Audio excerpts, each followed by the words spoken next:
Pregnant জানার পর প্রথম 7 দিন অনেক মা বুঝতে পারেন না কি করবেন। এই 5টা কাজ এখনই জরুরি। প্রথম সপ্তাহে দৌড়ানোর দরকার নেই, কিন্তু 2 থেকে 3 সপ্তাহের মধ্যে একবারে গাইনি ডাক্তারের কাছে যান। ডাক্তার আপনার প্রেগনেন্সি কনফার্ম করবেন এবং কি করতে হবে বলবেন। প্রথম 12 সপ্তাহ পর্যন্ত রোজ ফলিক অ্যাসিড ট্যাবলেট খান। এটা বাচ্চার মস্তিষ্ক আর স্পাইনাল কার্ড ঠিক মতো তৈরি হতে সাহায্য করে। ফার্মেসিতে পাওয়া যায়, কিন্তু ডাক্তারের পরামর্শ নিয়ে খাবেন। দুজনের জন্য খাওয়া মানে দ্বিগুণ খাওয়া না, সাধারণ খাবারই খাবেন, তবে একটু বেশি পুষ্টিকর। ডাল, ডিম, শাক, ফল রাখুন। কাঁচা বা আধা সেদ্ধ মাছ মাংস এড়িয়ে চলুন। ভারী জিনিস তোলা, অতিরিক্ত পরিশ্রমের কাজ এখন থেকে বন্ধ। বেশি ক্লান্ত লাগলে বিশ্রাম নিন। হালকা হাঁটাহাঁটি করতে পারেন, কিন্তু শরীরের উপর চাপ দেবেন না।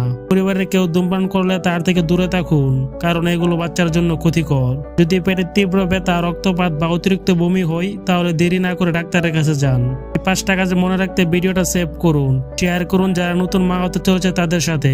লিটল কেয়ারকে ফলো করুন আরো টিপসের জন্য। ধন্যবাদ।